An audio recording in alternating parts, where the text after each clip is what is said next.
तो नमस्कार सभी को, मेरा नाम डॉक्टर स्वप्निल पटेल है। मैं कैंसर सर्जन हूँ उपकार कैंसर इंस्टीट्यूट वाराणसी में। आज हमारे साथ एक बहुत ही खास पेशेंट है राजेंद्र जी, और इनको बहुत ही विचित्र प्रकार का कैंसर भी था, साथ ही साथ इनकी बाकी सारी प्रॉब्लम्स भी थोड़ी ज़्यादा विचित्र थी। इस वीडियो का थीम ये है कि क्या हर कैंसर का सर्जरी जरूरी है, क्या सेम बीमारी अगर 4 अलग अलग लोगों में है तो क्या सेम इलाज सही होता है क्या। राजेंद्र जी एक क्रॉनिक लिवर डिजीज के पेशेंट हैं। इनको लिवर सिरोसिस की प्रॉब्लम है और ये लिवर सिरोसिस की प्रॉब्लम इनको काफी टाइम से है। कब से है आपको लिवर सिरोसिस की प्रॉब्लम सर? हमको जो है लीवर वाला जो है कम से कम 8 साल से है, और ये मेडिकल मैनेजमेंट पे कंट्रोल्ड है। दवाइयाँ खाते हैं, बीच में पानी वानी भी निकालना पड़ता है कई बार, बट कंट्रोल्ड है दवाइयों के आधार पे। अच्छा, ये जब हमारे साथ आए तो इनको रेफर किया था ट्रीटिंग गैस्ट्रोएंटरोलॉजिस्ट ने। इनको एक कैंसर हो गया था जो कि हड्डी होती है हमारे चेहरे की, जिसको बोलते हैं maxillary bone, maxillary sinus cancer हो गया था। समझिए हेड नेक कैंसर हो गया था, या ओरल कैंसर का एक वेरिएंट होता है ये। अब ये कैंसर बहुत बड़ा था। ये जो कैंसर था उसकी एक विचित्र बात ये थी कि वो दाईं आंख को पूरी तरीके से इन्वॉल्व करता जा रहा था, तो इनकी दाईं आंख एकदम बाहर निकलती जा रही थी। तो जो सर्जरी करनी पड़ती, बड़ी डिफिकल्ट सर्जरी होती, जिसमें हमें इनके चेहरे का दाएं तरफ का बड़ा पोर्शन निकालना पड़ता, साथ ही साथ इनकी दाईं आंख भी निकालनी पड़ जाती, जो कि किसी के लिए भी ये सर्जरी काफी गंभीर मानी जाएगी। और यही कठिनाई नहीं थी। चलिए मान लीजिए हम एक बार इनको मना लेते, सब कर लेते। ये एक सर्जरी के लिए बहुत ही हाई रिस्क पेशेंट थे। क्यों? क्योंकि इनका लिवर डिजीज के कारण इनका प्लेटलेट हमेशा बहुत कम रहता था। 40,000, 45,000, 50,000, पता नहीं कितनी बार इनको प्लेटलेट ट्रांसफ्यूजन हो चुका होगा।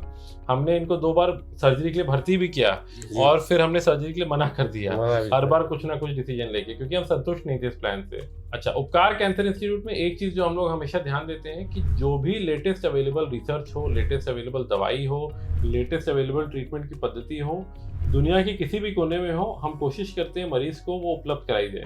जो चीज यहाँ नहीं उपलब्ध है उसके लिए मरीज को अगर बाहर भेजना पड़ता है तो बाहर भी भेजते हैं। कोइंसिडेंटली उसी समय एक बड़ी रिसर्च है ये अमेरिका की, जिसमें एक इम्यूनोथेरेपी का मॉलिक्यूल बहुत कारगर पाया गया इस कैंसर के अगेंस्ट, इसको खत्म करने में। उसको किट्रूडा मॉलिक्यूल बोलते हैं, पेम्ब्रोलिजुमैब के नाम से आता है। और नई रिसर्च थी, इनके बेटों से हमने बात की, उनको सब समझाया डिटेल में कि ऐसा ऐसा है, नई रिसर्च है, वो मॉलिक्यूल यूज कर सकते हैं। साइंटिफिक तरीके से बताया, उन लोगों ने भी सोचा समझा परखा और उन्होंने बोला जी सर करते हैं। थोड़ा महंगा ट्रीटमेंट था, बट इन्होंने बोला नहीं सर ये सेफर ट्रीटमेंट है, चलिए स्टार्ट करते हैं। और फिर हमने इसका वो ट्रीटमेंट स्टार्ट कर दिया इनका, एंड रिजल्ट इतना मैजिकल, इतना जादुई था कि 2 डोज जाते जाते इनकी आंख का सब सूजन खत्म हो गया, इनकी बीमारी छोटी होनी स्टार्ट हो गई, रोज ब्लड भी गिर रहा था। हाँ यस, नाक से ब्लीडिंग हो रही थी, ब्लीडिंग खत्म हो गई, यस वो सब ब्लीडिंग खत्म हो गई।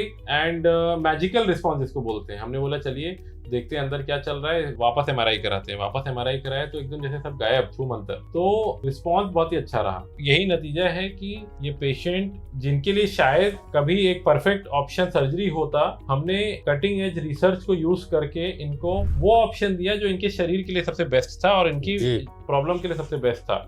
इनकी लिवर को प्रॉब्लम को भी ध्यान में रखा हमने, और हमें ये था कि नहीं सर्जरी इनके लिए बहुत ज्यादा रिस्की हो जाएगी, जानलेवा भी हो सकती है। तो चलिए नॉन सर्जिकल तरीके से इनका ट्रीटमेंट करते हैं, और ये रिजल्ट है कि आज भी एकदम बढ़िया है, स्वस्थ हैं, आते जाते हैं बिहार से और अच्छे हैं। तो इस वीडियो से हम यही मैसेज देना चाहेंगे कि जब भी आपको या आपके परिजनों में किसी को कैंसर है, आप अपने ऑन्कोलॉजिस्ट के पास जाइए और जो भी लेटेस्ट अवेलेबल ट्रीटमेंट्स हैं उन सब के बारे में पूछिए। कोई जरूरी नहीं है कि सर्जन के पास जा रहे हैं तो सर्जरी ही सिर्फ अकेला सुझाव होता है। कई बार कीमोथेरेपी, इम्यूनोथेरेपी, रेडिएशन थेरेपी, इन सब से भी अच्छी ट्रीटमेंट उपलब्ध की जा सकती है। और सेम कैंसर, अलग अलग पेशेंट, अलग अलग ट्रीटमेंट, इसी को बोलते हैं पर्सनलाइज्ड मेडिसिन, प्रिसीजन मेडिसिन। तो थैंक यू, एंड हम आशा करते हैं कि राजेंद्र जी एकदम अपनी बीमारी से रिकवर रहेंगे, हो तो चुके और रहेंगे भी।